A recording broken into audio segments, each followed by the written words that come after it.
viaje, me bajo el traje lo más posible, me siento en el último escaño, entre toda la gente escondiéndome, pero a Dios nadie se le esconde. Y en esa ocasión el Señor usa al evangelista en aquel entonces, Iván Clemente, chef ahora, y le dijo a la congregación: hágame espacio, muévanse, déjenme ver esa mujer, esa muchacha, la que tiene el traje así, y yo me quería hundir en ese banco. Y me dijo: así me dice el Señor, yo sé por lo que estás pasando, yo sé que tus amigos te han dado de espalda. Y me empezó a ministrar. Él no vio mi condición externa, Él vio mi dolor. A veces reaccionamos porque estamos tan dolidos y no hemos permitido la restauración de Dios.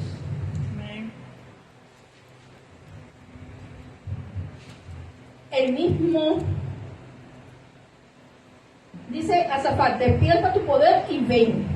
El mismo Dios que vieron pastorear a todo Israel en el desierto y llevarlo de la esclavitud en Egipto y a Canaán, de Canaán a la promesa, de Egipto a Canaán la promesa esperada, era lo suficientemente fuerte para librar de la crisis actual.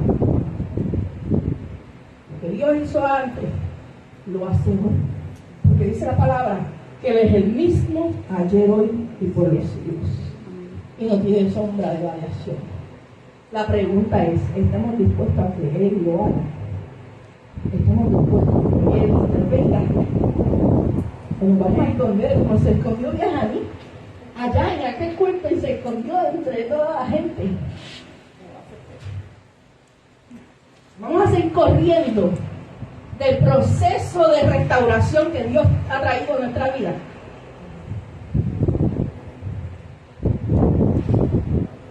Oh Dios, restauranos. Expresa es una expresión que la vemos 3 veces en el Salmo 80. Expresa confianza, dependencia y seguridad. Yo no voy a pedirle a una persona que intervenga si yo sé que puede intervenir. Yo no le voy a decir a una persona: ayúdame, si no tiene las herramientas. Dios es suficiente para librarnos. Tenemos que tener la confianza para acercarnos a Él. Depender de Él y no de nuestras fuerzas. No es a nuestra manera, es bajo su poder, porque Él tiene pensamientos de bien y no de mal para darnos el fin que espera. Si estamos en su rueda, estamos seguros, porque Él es el que nos está dando la forma. Expresa la confianza, dependencia y seguridad de que el favor de Yahweh era todo lo que necesitaban para ser restaurados y bendecidos. No necesito otra cosa, yo necesito a Dios. Y esto no significa que no vamos a permitir que Dios utilice los instrumentos para nuestra restauración. Es que vamos a permitir precisamente que como estamos confiando en Dios, todo obra para bien. Y que todo lo que ocurre es en favor de llegar al propósito que Él ha establecido en nuestra vida. Y eso significa que las circunstancias nos van a seguir moldeando y que no podemos huir de ellas. No se dice tanto restáuranos de nuestra cautividad, sino restáuranos a nosotros. Dios trabaja en nosotros. Las situaciones y conflictos son continuas. Hoy yo puedo tener una crisis como la que tuve en los 80, en los 90, y puedo tener otra crisis que sea aún peor. o que sea similar y yo pueda decir, si la pasé antes, aquí vamos, sin miedo, porque los cobardes no entran al reino.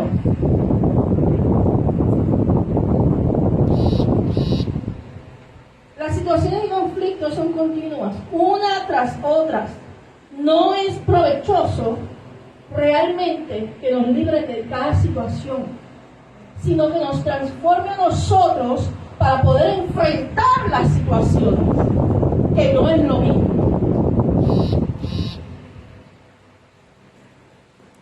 Es necesario que cada situación nosotros podamos entender cuál es la forma que Dios quiere darle a nuestro carácter. Primero nos transforma, luego nos libra de la crisis que pasamos. Muchas veces esa crisis es parte de nuestro proceso de restauración. Cuando Dios restaura a su pueblo, luego muestra su rostro. Pero su gloria no se puede manifestar si nosotros no permitimos que nos restaure.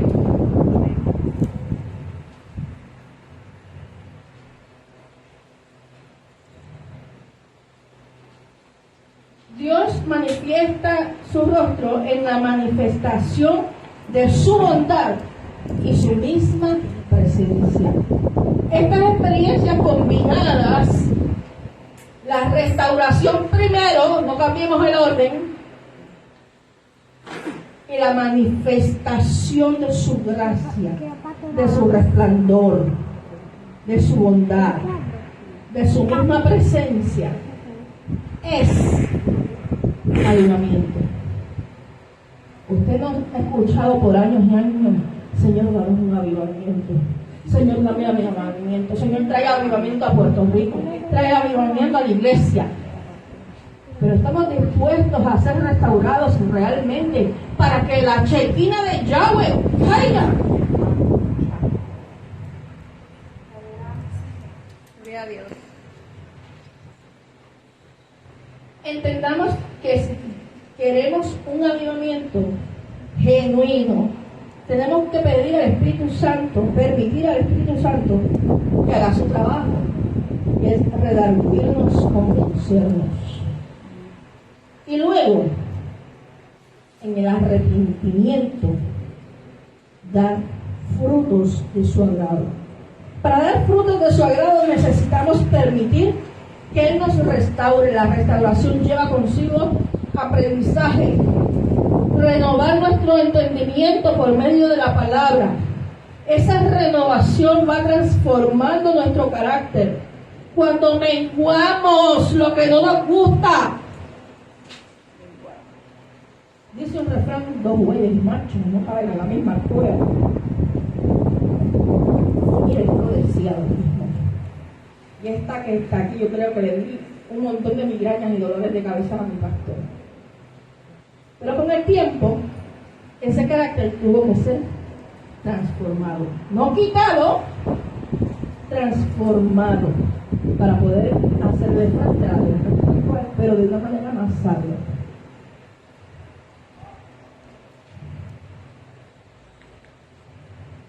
Esa renovación va transformando nuestro carácter. Cuando menguamos, Cristo se crece y manifiesta su poder en nuestra vida y nuestra iglesia. Si no menguamos, no podemos esperar que su poder se manifieste. Podemos tener experiencias de gloria, porque dice su palabra, donde 2 o más estén reunidos en su nombre, allí está Él. Porque dice su palabra, clama a mí, yo te responderé. Y Él va a ser fiel aunque nosotros seamos infieles. Y Él va a cumplir sus promesas. Pero la manifestación de su poder, por eso es que no vemos milagros hoy en día en la iglesia. Por eso es que no hay liberaciones. Por eso es que no hay sanidades. Hay mucho show, mucho protagonismo y mucho yo hago. Pero la realidad es que cuando Dios sana. Y cuando liberta, la liberación permanece. No es un show de 1 minuto. Y no estamos viendo eso en la iglesia, porque no estamos dispuestos a ser restaurados. Su poder se aguanta. Podemos ver la manifestación, podemos ver la respuesta de nuestra oración, podemos sentir su presencia porque hay dos o más reunidos en su nombre. Pero la manifestación de su poder no la vamos a ver si no permitimos primero que nos restaure. Porque dice la misma palabra que un cojo no puede guiar a otro cojo, un ciego no puede guiar a otro ciego. Tenemos que ser restaurados. Haz resplandecer tu rostro. Esta expresión del Salmo sale de Números 6, 24 y 26 y tiene la idea de la presencia, el placer y el favor de Dios. Y dice en la bendición sacerdotal de Números: Yahweh te bendiga, Yahweh te guarde, Yahweh haga resplandecer su rostro sobre ti y ponga en ti su paz.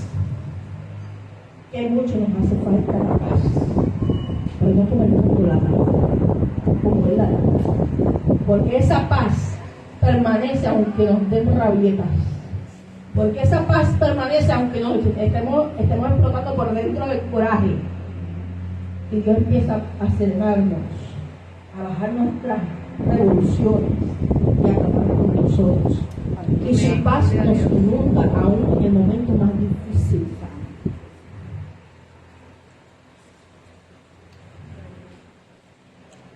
Nuestro mayor temor, y dígame si no es cierto,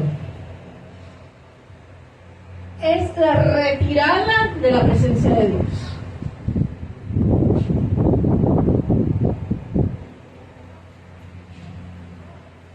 Su retirada, la retirada de la presencia de Dios en nuestra vida y nuestra más brillante esperanza es su regreso. Dice una alabanza, como dijo Moisés: si tu presencia conmigo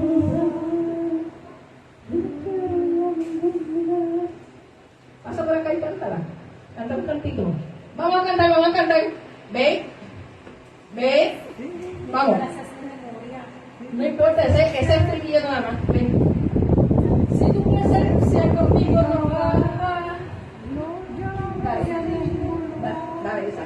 Si tu presencia conmigo no va, yo no voy a ningún lugar, no quiero llegar, no quiero llegar. Si tu presencia conmigo no va, yo no voy a ningún lugar, no quiero llegar, no voy a llegar. ¿Verdad que nos encanta esa alabanza? Y cada rato estamos diciendo: si él me va conmigo, pero voy para ningún lado. Y su reina dice que me falte todo tu presencia. Y cuando nos falta de verla todo, ay papá, Señor, mira mi matrimonio, Señor, mira mi escasez. Si tu presencia conmigo no va. ¿Sí o no? Entonces, si hay algo que nos duele como iglesia, cuando hemos conocido al Señor, cuando lo amamos, es que Él no esté. Si Él no está, nos morimos. Somos como sequía, sedientas de su presencia.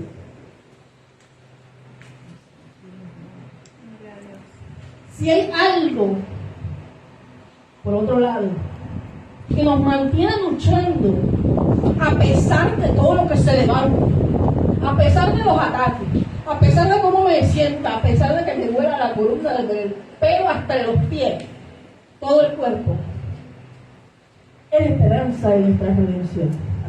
Es esperanza de verlo un día cara a cara. Es esperanza de que Él vuelva por su iglesia. Esa sola esperanza nos da fuerzas para seguir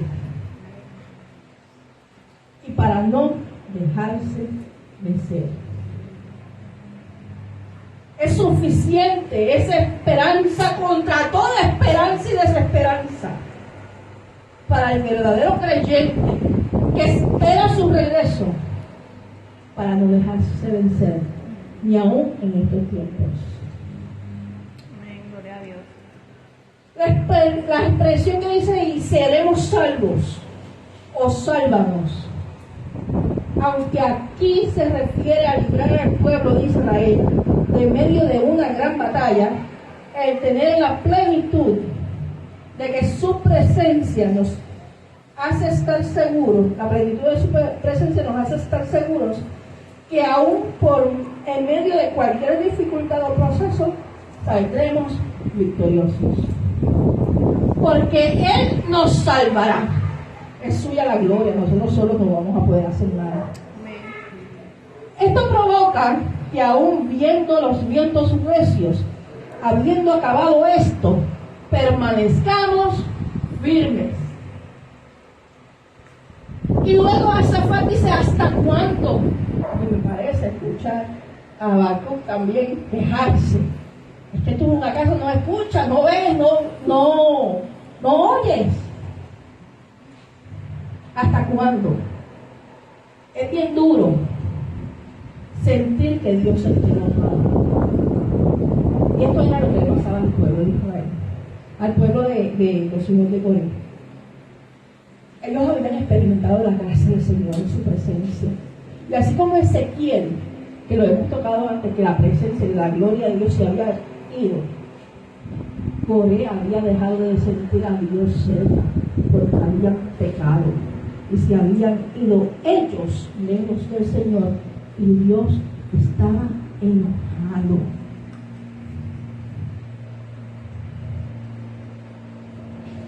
Es bien duro sentir que Dios está enojado y que está contra la oración de su pueblo. Una cosa es cuando nosotros sabemos que está enojado y otra cosa que el coraje, el enojo del Señor sea tal que ni quiera recibir nuestra oración. Ay, si yo me muero, yo no podría morir. El día que Dios me escuche, que se cierren los cielos a mi oración, yo creo que ese día yo muero. Me morí. No puedo seguir.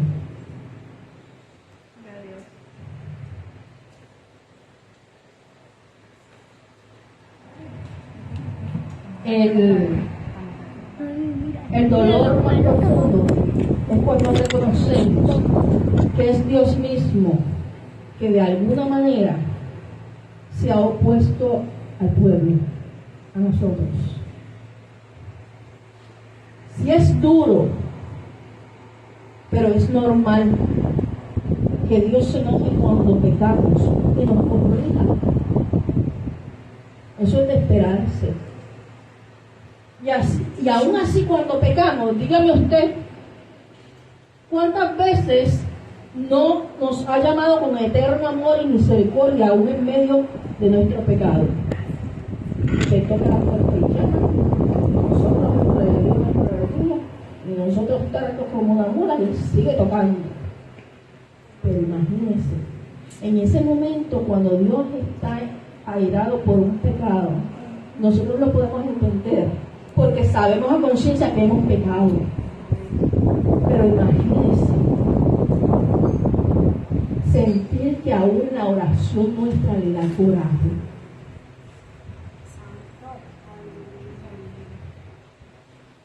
Eso sí duele. Dice el versículo 5, y a beber lágrimas en gran abundancia. Y esto se asemeja al Salmo 42:3. Fueron mis lágrimas, mi pan de día y de noche, mientras me decían, ¿dónde está tu Dios? La falta de su presencia, el que te cuestionen dónde está tu Dios, de que tú levantes oración y sientas que no pasa del techo. Eso sí duele. No puede haber una imagen más sorprendente de Sión en cautiverio que su pan está mojado en lágrimas y su copa llena hasta el borde. Ningún tiempo estaba libre de dolor y lamentaciones. Si hay una experiencia que arropa en las vidas que no han sido restauradas, es la amargura y una profunda tristeza. Ese es el cautiverio de una persona que no ha sido libre, no ha sanado y carga con el peso sobre sus hombros.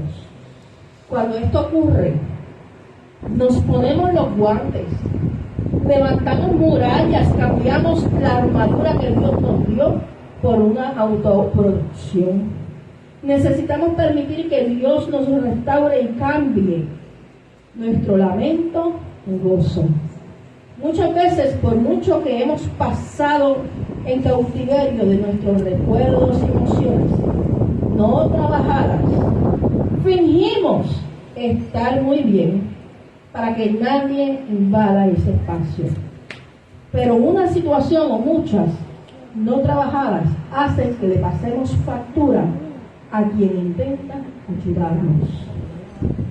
Y nuestros enemigos se burlan entre sí. La burla e insulto de los enemigos de Israel eran dolorosos para Asaf. Y el pueblo de Dios en su baja condición le dolía ser por escarnio a sus vecinos y escuchar su risa burlona, por escarnio a nuestros vecinos. Siempre celoso y malicioso, Edom y Moab se regocijaron por los problemas de Israel. Luego se pusieron a discutir sobre su parte del botín. Si hay algo que contrista al Espíritu Santo, es un pueblo que tiene celos. Los celos ministeriales dividen iglesias. Y la palabra dice que una casa dividida en sí misma no puede permanecer. Cuando le damos lugar a tener o provocar los celos, y el enemigo comienza a enviar dardos de fuego a nuestra mente, detenemos el proceso de restauración. Dios se mueve cuando su iglesia no camina en unidad. Por otro lado, tenemos un Dios enojado, entristecido, una nación que llora y sus enemigos que se burlan. Una verdadera trilogía de aflicciones. Hiciste una vid de Egipto, aun cuando la situación se asemeja mucho a Job, que eran los amigos hablando mal de él, diciendo que se lo merecía, diciéndole tantas cosas, la aflicción que no terminaba, la esposa diciéndole maldice tu Dios y muérete, y él no saber que era un ataque del enemigo, porque no lo sabía, lo supo después. Pero esta situación de Israel era aún peor. Israel no, de Coré. En esta situación sí había pecado. El pueblo se había alejado de Dios. Y su gloria, su presencia estaba en contra del pueblo. Hiciste una vid de Egipto. La vid es una planta débil y humilde que necesita apoyo. Cuando es sustentada es salvaje y exuberante, a menos, vamos a determinarlo ahí, hay plantas que cuando usted la compra son bonitas y tienen mucho uso, pero hay otras que si usted no la trabaja no da fruto. La vid era así. La vid era una planta que silvestre no tenía costo, no tenía importancia. Pero cuando era intervenida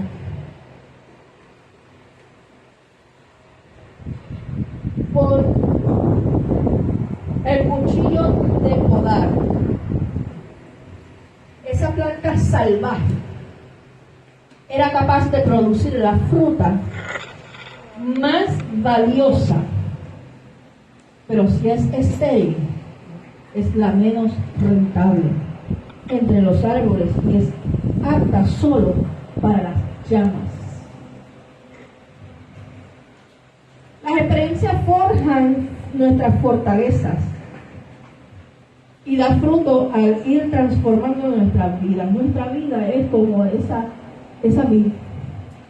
Si no nos dejamos transformar, si no nos dejamos restaurar, si no nos dejamos moldear por el gran maestro, nos vamos a secar y no vamos a tener frutos.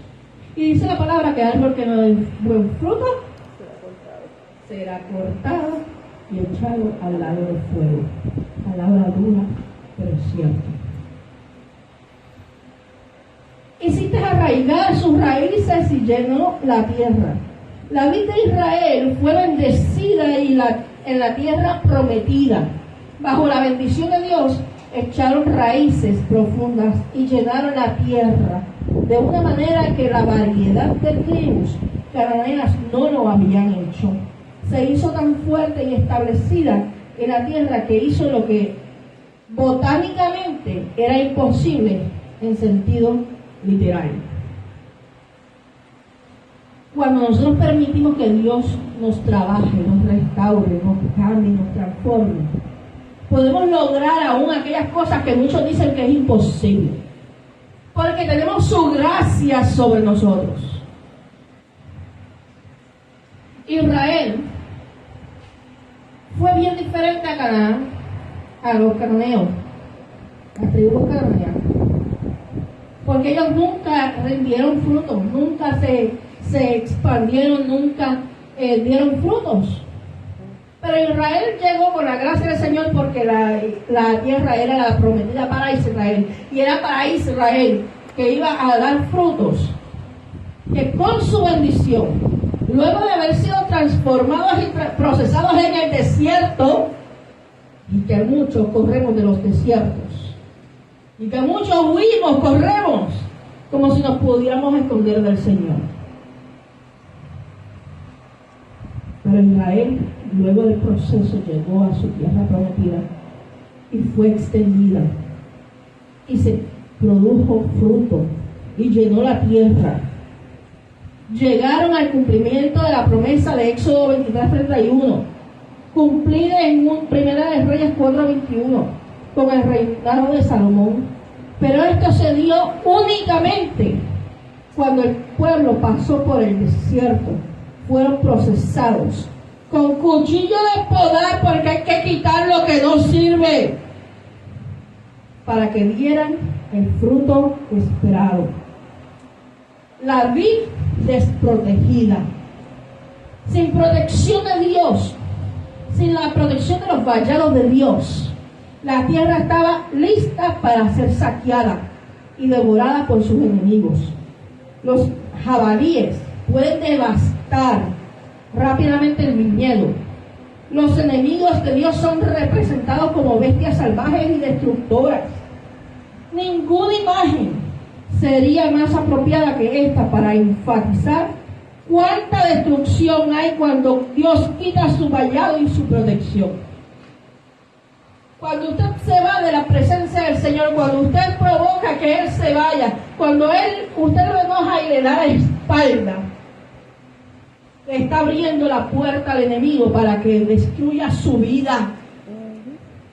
Quizás estar en la rueda del alfarero, quizás ser podado con el cuchillo de podar, duela, y tengamos que pasar por un proceso que no es de la noche a la mañana, pero que es necesario. Pero si tú corres de tu proceso, si tú corres de la mesa del alfarero, te vas a ir incompleto, te vas a ir incompleta.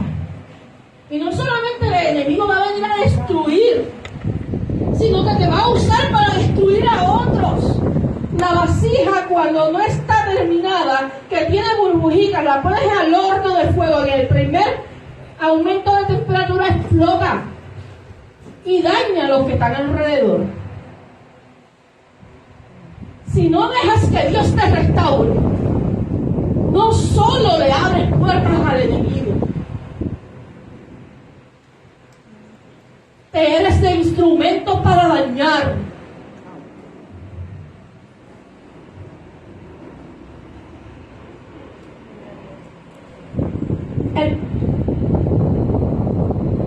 El puerco montés es mucho más destructivo que cualquier zorrita. Muchas veces predican de las zorras pequeñas que se van infiltrando, pero cuando tú le das la espalda a Dios, cuando tú haces que Dios se enoje, cuando tú no permites que Él te procese, no son zorros, no vienen de a poquito. El enemigo vino a hurtar, matar y destruir, pero Cristo vino a dar vida y vida en abundancia. No huyas del proceso.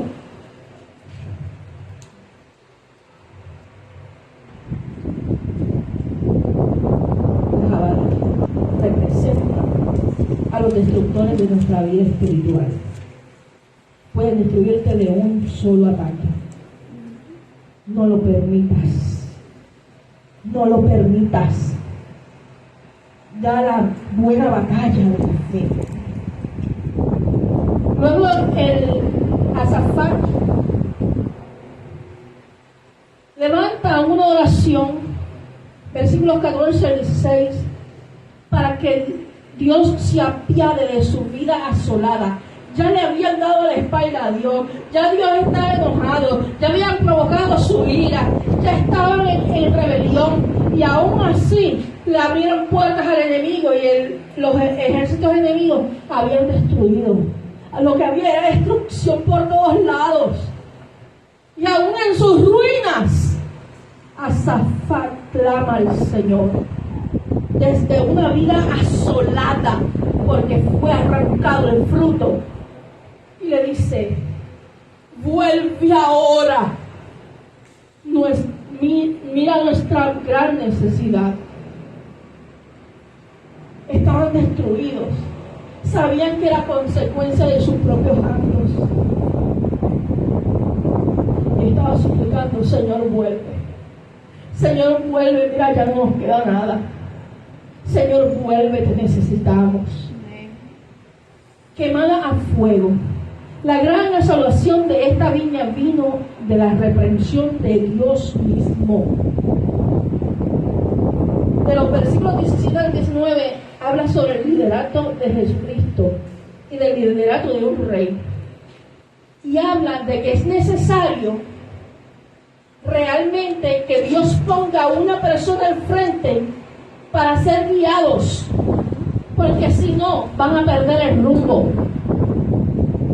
Cuando Dios pone personas al frente, créanme, no somos personas perfectas, para nada, pero somos personas que tenemos temor de Dios, aquellos que de verdad son llamados por el Señor, aquellos que de verdad Dios ha puesto al frente de una grey. Son personas que están todo el tiempo diciéndole al Señor, Señor, que no sea yo y que seas tú. Señor, dame sabiduría. Señor, dime qué palabra voy a dar. Señor, ¿por dónde dirijo esta iglesia? ¿Por dónde nos movemos? ¿Por dónde caminamos? ¿Qué permitimos? ¿Qué no permitimos? ¿Cómo llego a las personas en sabiduría para que no sean heridas? Cuando Dios escoge a un líder, lo escoge para llevarlos a paz. Pero ese proceso incluye la restauración. Y para ser restaurados tenemos que ser procesados. Cristo es nuestro mejor líder. Es aquel que dentro de las ruinas de Israel y dentro de la asolación, como en el libro de Ezequiel, en la experiencia de los huesos secos, aun cuando la muerte rondaba y era lo que imperaba, le dijo el profeta, profetiza sobre los huesos secos.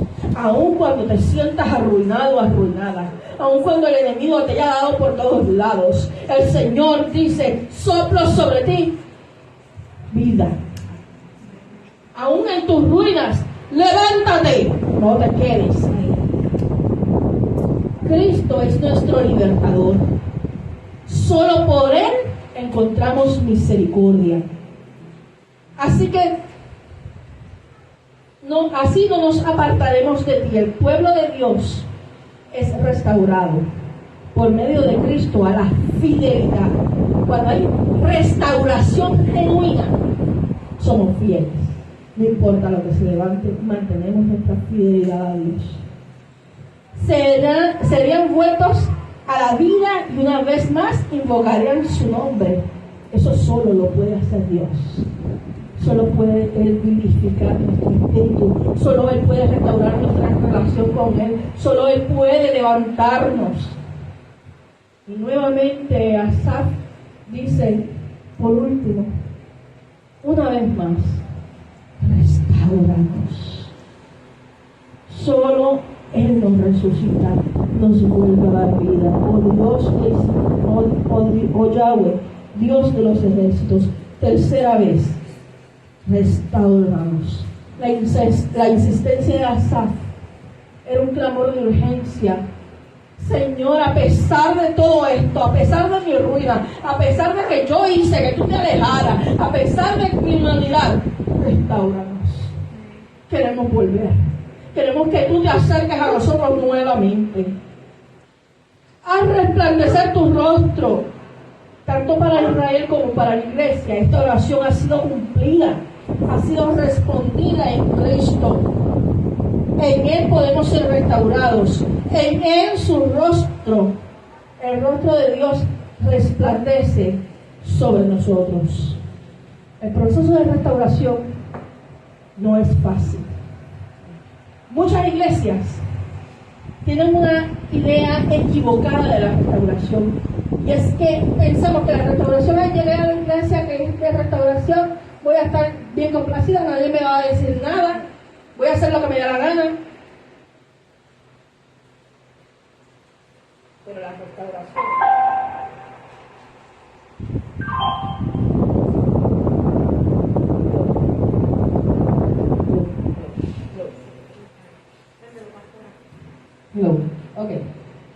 Pero la restauración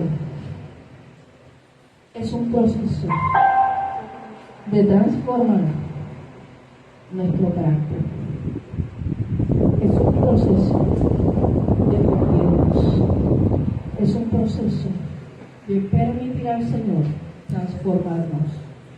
No es que te quite la situación. No es que quite de tu vida aquel que te tiene botando chispa. Porque somos humanos. Es que nos transforma para que nosotros podamos tener la capacidad de enfrentar esto y todo lo que venga.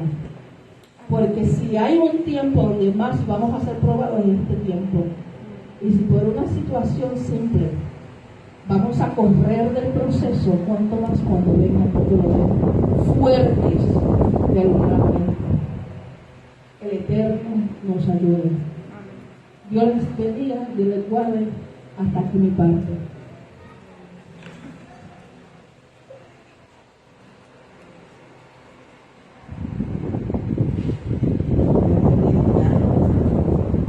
Tremendo mensaje que ha traído el Señor a través de la pastora Ana.